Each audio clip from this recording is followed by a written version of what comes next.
안녕하세요. 이상큐브입니다. 인도의 시아사트 에일리즈는 터키가 파키스탄의 지원을 받아 핵무기를 개발할 것으로 보인다고 보도해 눈길을 끌고 있습니다. 파키스탄은 핵개발의 아버지로 불리는 압둘 카디르 칸 박사가 구축한 칸 네트워크를 통해 핵기술의 블랙마켓을 지배하고 있으며 이란과 리비아, 북한 등의 핵무기 제조 기술, 특히 우라늄 235 농축도를 높이기 위한 원심 분리기 제조 기술을 부정 수출했다는 주장이 있는 가운데 이 파키스탄에 접근한 것이 오스만 제국의 부흥을 노리고 있는 터키입니다.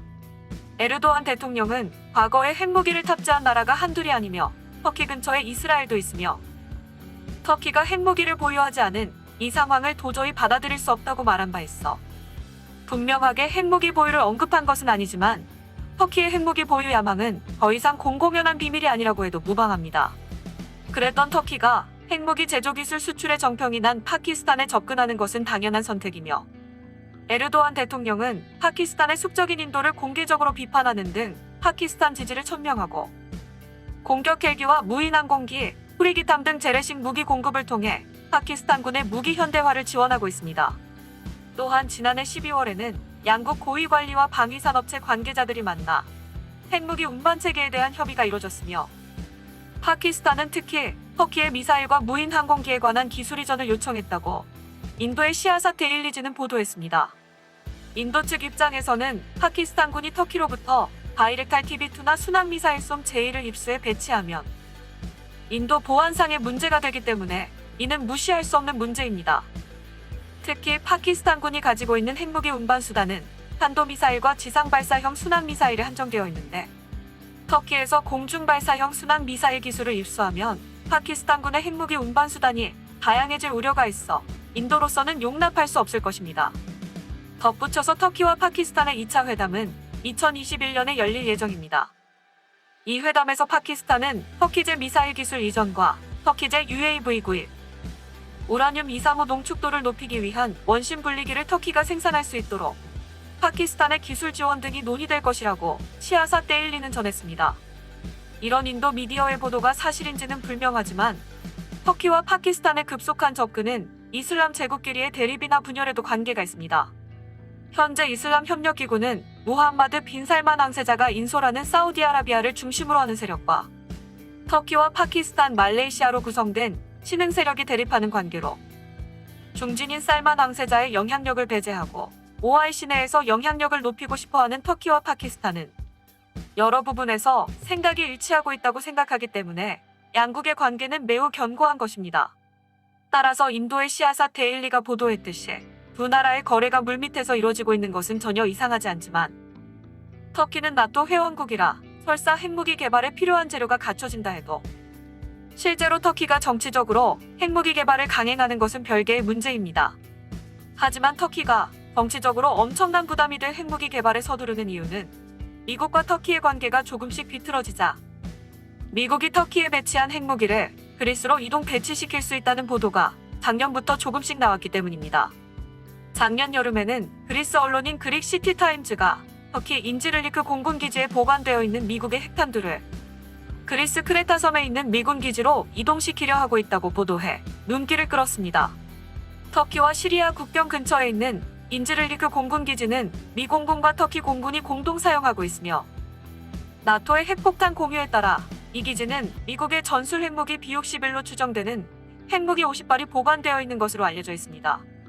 그리스 언론은 이 핵무기를 그리스령 크레타 섬에 있는 지중해 나토 최대의 해군기지인 수다 해군기지로 이동시킬 준비를 미국이 진행하고 있다고 해 주목을 끌고 있지만 최초로 이 이야기를 보도한 미국의 보수계 뉴스 사이트인 워싱턴 이그제미너는 핵무기의 이전을 언급하지 않았습니다.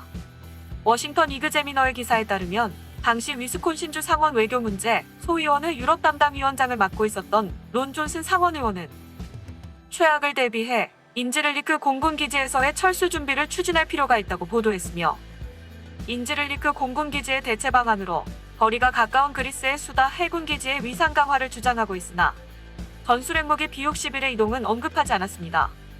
애당초 인지르리크 공군기지에 미국의 전술 핵무기인 B-61이 보관돼 있다는 사실을 미국이나 나토는 공식 인정하지 않고 있기 때문에 핵무기 이동에 대해 공식적인 언급을 하지는 않겠지만 인지르리크 공군기지에서의 철수는 공공연한 비밀이라고 할 수 있는 전술핵 무기 B-61의 이동도 포함된다고 보는 것이 자연스러울 것입니다. 다만 대체 방안으로 떠오르고 있는 그리스의 수다 해군 기지는 항공전력을 운용하기 위한 활주로나 설비가 없는 항만시설뿐이므로 항공기에 탑재해 사용할 전술핵 무기 B-61을 이동시켜봤자 쓸모없게 됩니다. 좀 더 정보를 보완해 생각해 볼 때 수다 해군 기지가 아닌 크레타 섬의 민군 공용으로 사용되고 있는 하니아 국제공항으로 인즈르리크 공군기지의 기능을 이전시킨다는 것이 진실일 것입니다. 하지만 이 기능을 그리스 공군과 민간 항공기가 공용 사용하고 있는 하니아 국제공항으로 옮기게 되면 전술핵 무기 보관고도 필요하기 때문에 공군기지의 이전은 그리 간단한 이야기가 아닙니다. 실제로 인즈르리크 공군기지의 기능 이전을 실행해 옮기면 누가 기지 건설 비용을 부담할 것인지 나토 내에서 문제가 될 것입니다. 미국의 보수 매체인 워싱턴 이그제미너도 워싱턴이 인즈르리크 공군기지의 이전을 심각하게 고려하고 있다고 보기 어려우며 어디까지나 터키와의 관계가 악화될 경우에 대비해 수다 해군기지의 시설을 보강하더라도 인즈르리크 공군기지의 기능을 보완하는 정도에 그칠 것으로 보고 있습니다. 하지만 인즈르리크 공군기지에 보관돼 있는 전술핵 무기 B-61을 이동시켜야 하는 상황에 빠지면 그리스령 수다 해군기지로 이동시키는 것이 아니라 미국 본토로 가져갈 가능성이 높을 것이라고 개인적으로는 생각하고 있습니다. 하지만 터키와 대립하고 있는 그리스로서는 인즈르리크 공군기지에서 전술핵 무기가 그리스 영내로 옮겨온다면 나토 내에서의 역학관계에 영향을 미치기 때문에 그리스 군부 입장에서는 환영할 만한 일이지만 미국이 B-61을 미국 본토로 가져간다면 그리스로서는 분명 착잡한 기분일 것입니다. 하지만 미국으로서도 터키에 배치된 전술핵 무기를 그리스로 이동시키기에는 많은 부담이 따릅니다. 미국의 핵무기를 철수시킬 경우 동맹 관계는 약화되고 에르도안에게 핵무기 개발에 구실을 줄 수도 있기 때문입니다. 지난 2016년 터키 쿠데타 시도 이후 버락 오바마 전 미국 행정부는 인즈르리크 기지의 전술핵을 철수하는 계획을 검토한 것으로 알려졌습니다. 하지만 이 같은 이유로 이 계획은 실행되지 못했습니다. 미국은 소련을 견제하기 위해 소련의 흑해지역 군사기지에서 가장 가까운 터키에 60년 이상 동안 핵무기를 배치하고 있었습니다. 미국은 1962년 쿠바 미사일 위기 당시에 터키에 배치된 미국 핵무기를 협상카드로 사용하기도 했습니다. 당시 소련은 쿠바에서 핵미사일을 배치하지 않는 조건으로 터키에 배치된 미국 핵미사일의 철수를 요구했고 미국의 존 F 케네디 대통령이 이를 받아들이면서 쿠바 미사일 위기는 마무리됐습니다. 그러나 미국은 터키에서 탄도미사일 등 전략 핵무기는 철수했지만 소형 전술 핵무기는 완전히 철수하지 않았습니다.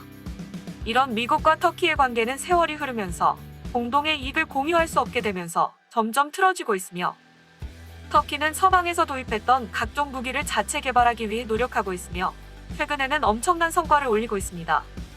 이 같은 미국과 터키의 예를 보면 국제 관계에서 영원한 우방은 없다라고 느껴집니다.